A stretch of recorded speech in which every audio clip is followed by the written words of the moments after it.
Okay, I'll see you. అన్నయ్యతో నీ image గురించి మాట్లాడతాను, దాని గురించి నువ్వేం కంగారు పడద్దు. మీ అన్నయ్య నేను ఎలాగో కలుస్తూ ఉంటాను, కానీ మన ఇద్దరం ఇక కలుస్తూనే ఉంటాం కదా. Excuse me. As a friend, good friend.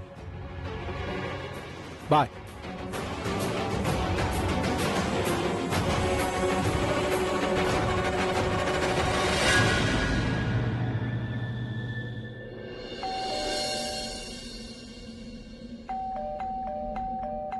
అమ్మా నాన్నమ్మ అందరూ ఎక్కడికి వెళ్లారు? ఇంట్లో ఎవరూ లేనట్టున్నారు.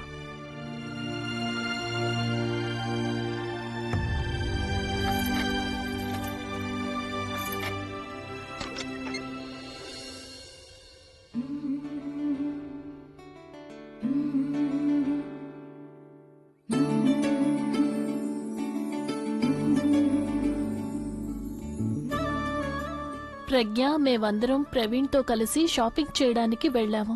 నీకు ఫోన్ చేశాం కానీ నీ మొబైల్ స్విచ్ ఆఫ్ అని వచ్చింది. భోజనం టేబుల్ మీద సిద్ధంగా ఉంది, వేడి చేసుకుని తినే. ఒకవేళ లేట్ అయితే నువ్వేవి కంగారు పడుకో, మమ్మల్ని ప్రవీణ్ ఇంటి దగ్గర డ్రాప్ చేస్తాడు. ఫోన్లే మంచిదే. అందరూ కాసేపు బయటికి వెళ్లి ఎంజాయ్ చేసొస్తారు. అలాగే నేను కూడా కాసేపు డిస్టర్బెన్స్ లేకుండా రెస్ట్ తీసుకుంటాను. ఆయనకి నిజం చెప్పలేదు కానీ 2 గంటలు నిలబడున్నందుకు కాళ్లు బాగా నొప్పిగా ఉన్నాయి. ఈ రోజు నేను తనకి బుద్ధి చెప్పాననుకున్నాను, కానీ తను తిరిగి నన్నే ఏడ్పించి వెళ్ళింది. ఏం చెయ్యాలి? తన్ని నేను ఎలా ఏడ్పించాలి? అక్క, నేను నిజం చెప్తున్నాను. తనెంత టార్చర్ చేశాడంటే. ఇందు, ఇక చాలు, నువ్వు ఆపుతావా? ఎప్పుడు చూసినా అందరి విషయాలు తెలుసుకోవడమే పనైపోయింది. నీ దగ్గర ఇంకే విషయాలు ఉండవా ఏంటి? లేనిపోయిన విషయాలే మాట్లాడట్లేదు. నేనిదే కదా చెప్పాను సుమ వినయ్ని ఎలా టార్చర్ చేసిందని. అరే, ముందు నేను చెప్పేది కాస్త వినక్క. అంటే ఇప్పుడు వినయ్ కూడా సుమన్ టార్చర్ చేయడం మొదలు పెట్టేశాడు. ఇందు నానమ్మ ఎవరో టార్చర్ చేయడం గురించి మాట్లాడుతుంది. ఆ కళ్ళజోడికి బుద్ధి చెప్పడానికి తన దగ్గర ఖచ్చితంగా ఏదో ఒక ఐడియా ఉండే ఉంటుంది. నీకు తెలుసా, వినయ్ సుమని ఏడిపించడం కోసం ఎంతగా టార్చర్ చేశాడంటే తను ఏడుస్తూనే ఉంటుంది.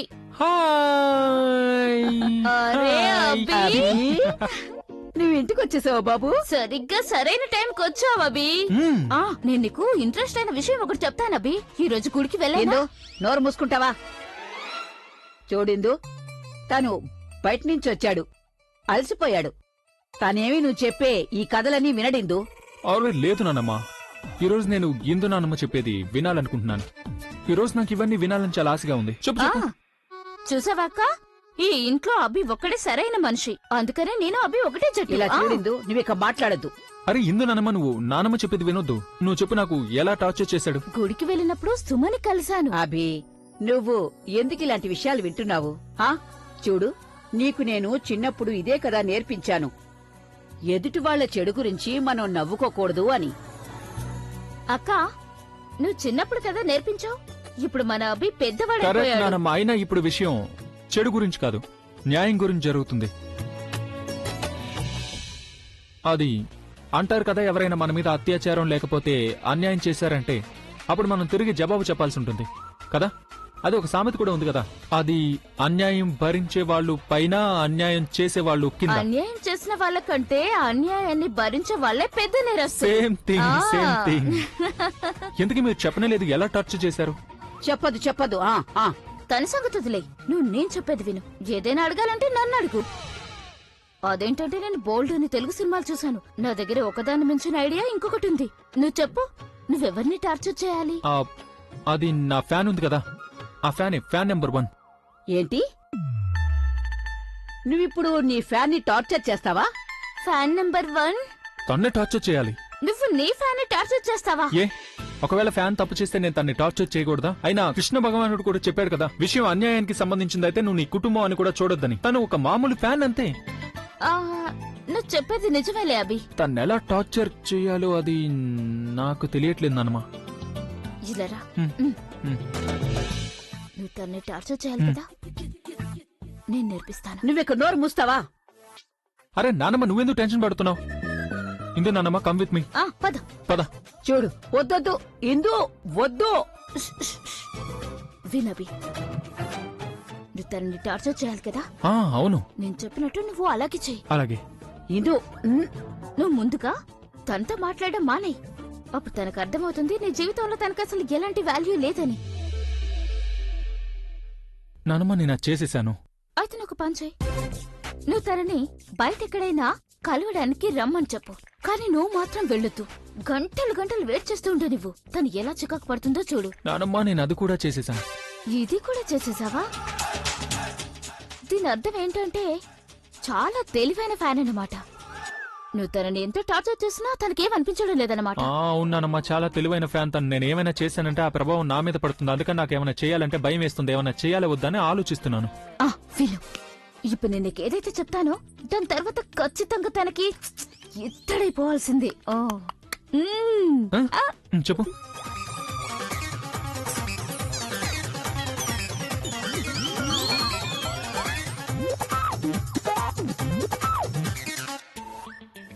ఏం చేస్తున్నావు నానమ్మా? కంట్రోల్ యార్.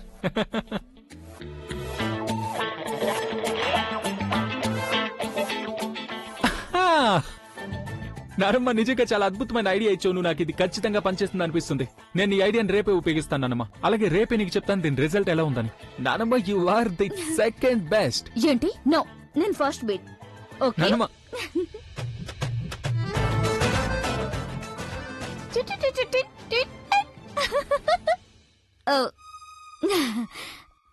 అక్క అక్క, ఒక విషయం చెప్పు, అసలు నీకేం కావాలి? అది నువ్వు వాడిని కూడా నీలాగే మార్చాలనుకుంటున్నావా? నువ్వు ఇదే కోరుకుంటున్నావు కదా, వాడి పనులన్నీ వదిలేసి నీతో ఎప్పుడు ఇలాగే మాట్లాడాలని, ఈ పనే చేయాలనుకుంటున్నావా? అక్క, నేను అసలు అలా అనుకోవడం లేదు. అక్క, నా ఫోన్ మోగుతుంది. ఇప్పుడు నీ ఫోన్ మోగుతుంది. చెప్తాను నీ సంగతి. తప్పించుకో తప్పించుకో తప్పించుకో. ఒక్కరు కూడా సరిగ్గా లేరు ఇంట్లో.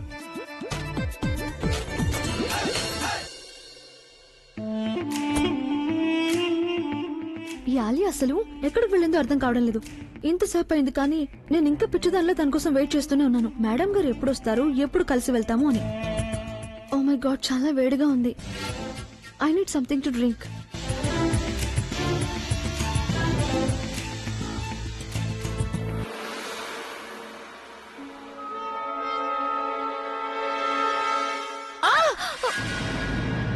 అయ్యయ్యో, అన్ని కింద పడిపోయాయి. చూసుకుని వెళ్ళలేరా మీరు? నువ్వు చూసుకుని వెళ్ళలేవా? కళ్ళు పోయాయి ఏంటి? తప్పు మీదే. తప్పు నాదేం కాదు, తప్పంతా నీదే. నాదా? లేకపోతే మరేంటి? నేను నీకు కళ్ల ముందు సామాన్లు మోసుకొస్తుంటే కనిపించలేదా? ఎప్పుడు ఎక్కడో చూస్తూ ఏదో ఆలోచిస్తూ ఉంటావు. ఇప్పుడు ఎవరిని ముంచేయాలని అనుకుంటున్నావు? ఎవరి గురించి ఆలోచిస్తున్నావు? నా పర్సనల్ లైఫ్ గురించి కామెంట్ చేయడానికి అసలు మీకేం మాత్రం హక్కు లేదు. ఏ, నేను కాకపోతే నీ గురించి ఎవరు మాట్లాడతారు? మీరు అన్నదానికి అర్థం ఏంటి? నేను అందరికీ చెడు చేస్తూ ఉంటానా? అదే కదా నీ పని.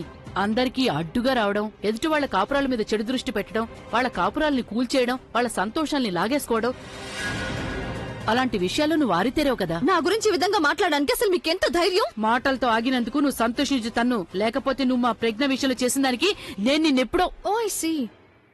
అంటే మీ ఉద్దేశం ప్రజ్ఞకి ఏదైతే జరిగిందో అదంతా కూడా నా కారణంగానే జరిగిందనా?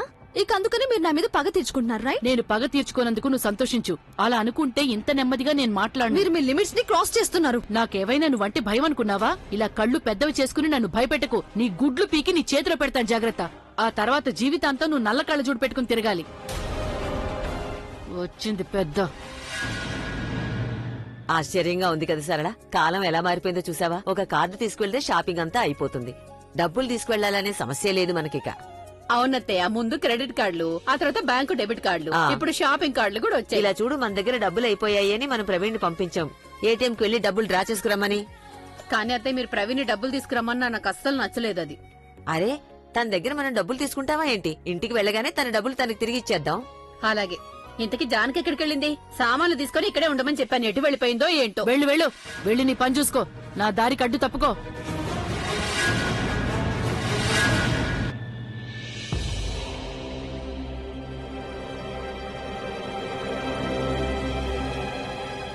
నువ్వు ఇక్కడేం చేస్తున్నావు? షాపింగ్ చేస్తున్నాను. ఇక్కడికి నువ్వు షాపింగ్ చేయడానికి వచ్చావా? షాపింగ్ చేయడానికి వచ్చావా, ఎవరినైనా కలవడానికి వచ్చావా? ఓను, ప్రవీణ్ నిన్ను ఆ వరుణ్తో చూసేసినట్టున్నాడు. తను మా మాటలైతే వినలేదు కదా. ఏమైంది? ఏమైనా మాట్లాడు. షాపింగ్ చేయడానికి వస్తే ఎక్కడ షాపింగ్ చేయడానికి వచ్చావు? ఇక్కడ నాకు ఒక్క షాప్ కూడా కనిపించట్లేదే. షాపింగ్ చేయడానికి వచ్చావా, లేకపోతే నువ్వు ఎవరిదైనా మాట్లాడడానికి వచ్చావా? ఎవరా వ్యక్తి?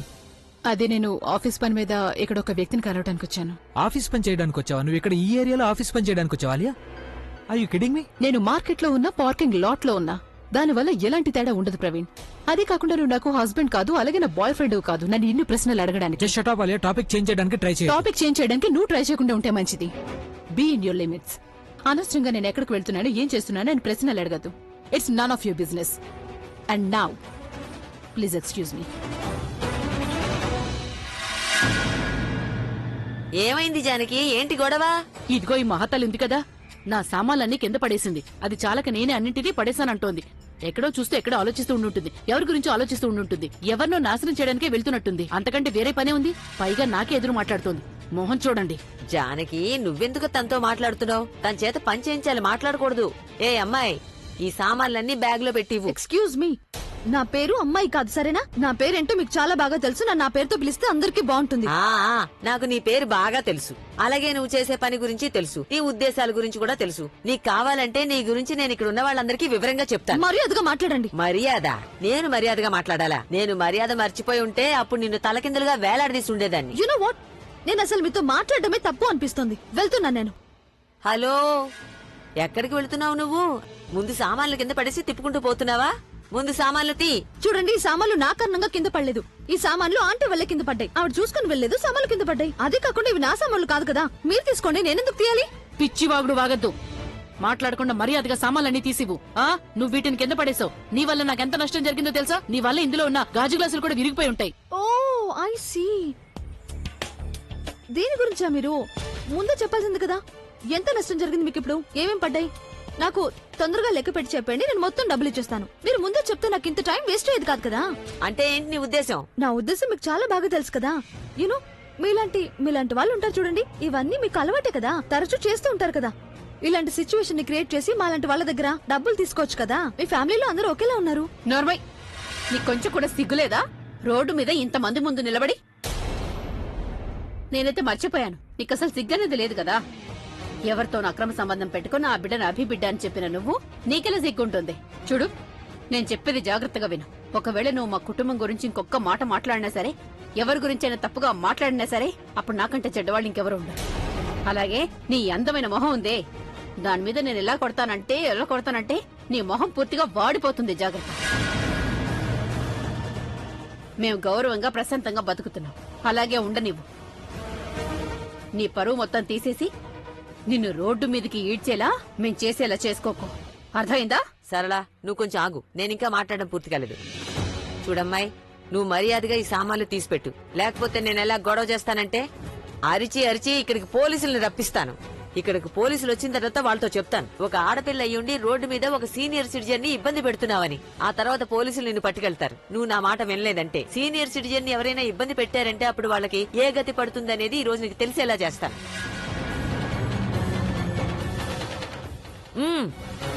కానీ నువ్వివి తీయాల్సిందే తన్ను.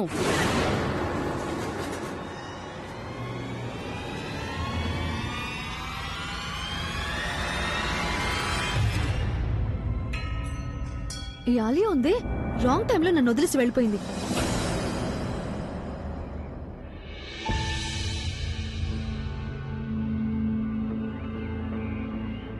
Alia please help me. వీళ్ళందరూ నన్ను చాలా టార్చర్ చేస్తున్నారు. నిన్నెవరు టార్చర్ చేస్తారు? వీళ్ళు.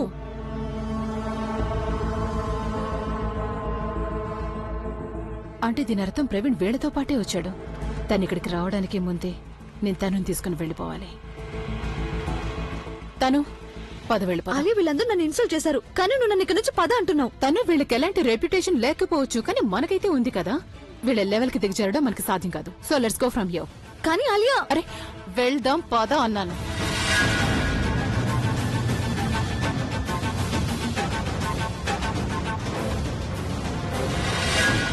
ఈ రోజు వీళ్ళు ఏమీ మాట్లాడకుండా వెళ్లడం మంచిదయింది, లేకపోతే నేను వీళ్ళని. అమ్మమ్మ, ఇక్కడ ఇంతమంది జనం ఏంటి? ఏమైంది? ఏం లేదు, అది చాలా బరువుగా ఉన్నట్టుంది. అది జానకి వీటి కింద పడేసింది. తను అన్ని తీసేసింది గాని నువ్వు కాస్త సహాయం చెయ్యి. నేను తీసిస్తాను. ఆ.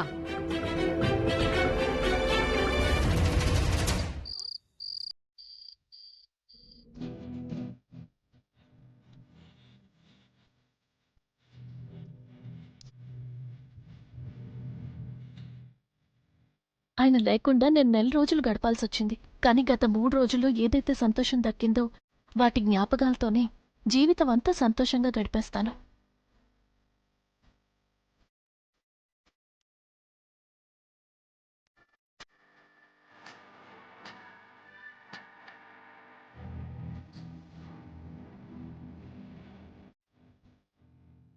ఫుగీ, అది నా గర్ల్ ఫ్రెండ్ పేరు. ప్రేమగా నేను తన్ని ఫుగ్గి అని పిలుస్తాను. ఎంత మధురమైన క్షణాలవి. అన్నిటికంటే అందమైన క్షణాలేవంటే ఆయన నోటి నుండి నా పేరు విన్న క్షణం. ఫుగ్గి. ఈరోజు ఆయన నోటి నుండి నా పేరు విన్నాక ఎలా అనిపించిందంటే చీకట్లో దీపం కనిపించినట్టు అనిపించింది. ఎటు వెళ్లాలో తెలియనప్పుడు సరైన దారి తెలిసినట్టు అనిపించింది. ఈరోజు ఆయనకి తెలియకపోవచ్చు ఫుగ్గి నా పేరు అని. కానీ ఒకవేళ ఆయన మైండ్లోకి పేరొచ్చిందంటే నేనే ఆయన ఫుగ్గీనని గుర్తొచ్చే అవకాశం ఉంటుంది కదా. ఆయన భార్యని, ఆయన ప్రేమని నేనే అని.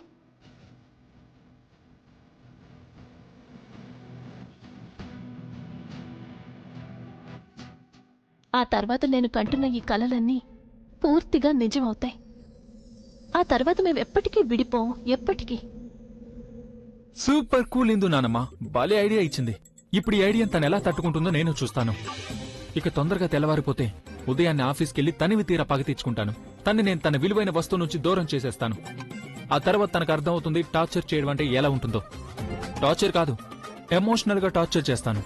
ఎలా బుద్ధి చెప్తానంటే అమ్మమ్మ, నానమ్మ మొత్తం అందరూ గుర్తుకొస్తారు తనకి. ప్రజ్ఞ, త్వరగా రా ప్రజ్ఞ, నేను టిఫిన్ రెడీ చేసి కిచెన్ లో పెట్టాను, త్వరగా రా. ఏం చేస్తున్నావు నువ్వు? టీలో ఉప్పెందుకు వేస్తున్నావు? ఏం ఆలోచిస్తున్నావు? ఒకవేళ ఆ తన్ను గురించి ఏం ఆలోచించడం లేదు కదా? అభిప్రజ్ఞ ఇద్దరు కలుసుకోవడం నాకిష్టం లేదని మీరు అనుకుంటున్నారు కదా అత్తయ్య. వాళ్ళిద్దరూ కలుసుకున్నప్పుడు సంతోషంగా ఉన్నప్పుడు నాకు అది నచ్చడం లేదనుకుంటున్నారు కదా. నిజానికి అలాంటిది ఏమీ లేదత్తయ్య. కానీ నా మనసులో కేవలం ఒకటే భయం ఉంది.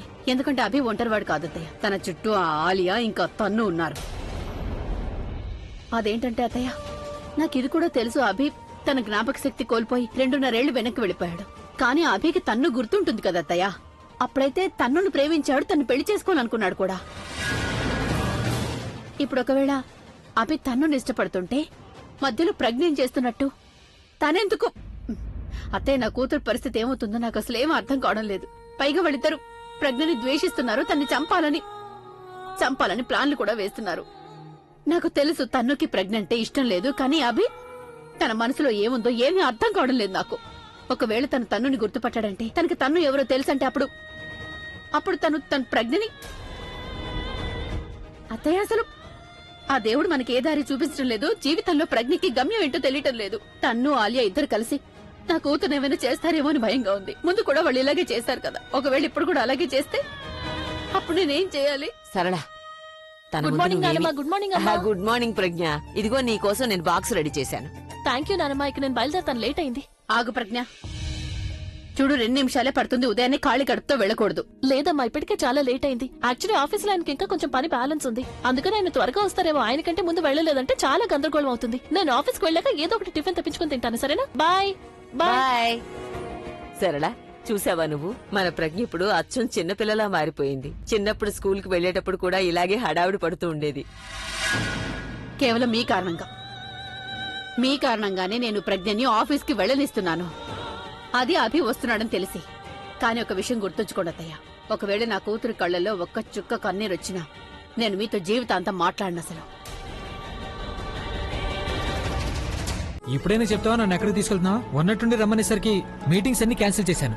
నువ్వు మీటింగ్ వదిలేసి వచ్చావు, అంతేకాని జాబ్ మానేసి రాలేదు. నేను జాబ్ మానేసి వస్తేనే విషయం ఏంటని చెప్తావా? ఇప్పుడు చెప్పా. ఇప్పుడే చెప్తాను ప్రవీణ్. నువ్వు ఒకటి గుర్తుంచుకో, మనం ఒక మిషన్ మీద వెళ్తున్నాం. ఏంటా మిషన్? నువ్వు ముందు నాకు ఇది చెప్పు. నువ్వు నా బ్రదర్వా కదా, ఫ్రెండ్వా కదా? ఎందుకు ఇలాంటి ప్రశ్నలు అడుగుతున్నావు? తిన్నగా చెప్పొచ్చు కదా. ఏంటి చెప్పు. సరే, నువ్వు ముందు నాకు ఇది చెప్పు. ఎవరైనా నీ ఫ్రెండ్ ని టార్చర్ చేశారంటే, తనకి యాటిట్యూడ్ చూపించారంటే అప్పుడు నువ్వు ఏం చేస్తావు? ఆబ్వియస్లీ వాళ్ళ మూతి పగల కొడతాను. Love you my friend. నేను నీ నుంచి ఇదే ఎక్స్పెక్ట్ చేశాను. కానీ ఇప్పుడు నువ్వు తన మూతి పగల కొట్టక్కర్లేదు, తను కాస్త టార్చర్ చేయాలంతే. ఈ పని నేనే స్వయంగా చేయగలను. కానీ తను టార్చర్ ఫీల్ అవుతుందా లేదా అనే దాని గురించి నేను టైం వేస్ట్ చేయాలనుకోవట్లేదు. తన్ని టార్చర్ చేసేటప్పుడు నువ్వు నన్ను చూస్తావా? నువ్వు ఎక్కువగా టెన్షన్ పడొద్దు. కేవలం 4-5 గంటల పని అంతే. 4-5 గంటలంటే ఏంటి తక్కువ? సరే 6-7 గంటలు ఓకే. అభి నువ్వు రోజంతా తీసుకో, కానీ నీకు యాటిట్యూడ్ చూపించిన ఆ వ్యక్తి ఎవరో నాకు అసలు చెప్తావా కొంచెం? అంతగా ఏం చేశాడు అతను? ఖచ్చితంగా ఏదో స్పెషల్ అయ్యి ఉంటుంది, లేకపోతే నువ్వు ఇంత ఇంపార్టెన్స్ ఎప్పుడు ఇవ్వవు నువ్వు. తను స్పెషల్ ఎందుకంటే తను నాకు ఫ్యాన్ నెంబర్ 1 కాబట్టి. ఫ్యాన్ నెంబర్ 1 అంటే అది తనే కదా ఆ రోజు నువ్వు తనని నాకు పరిచయం చేసావు.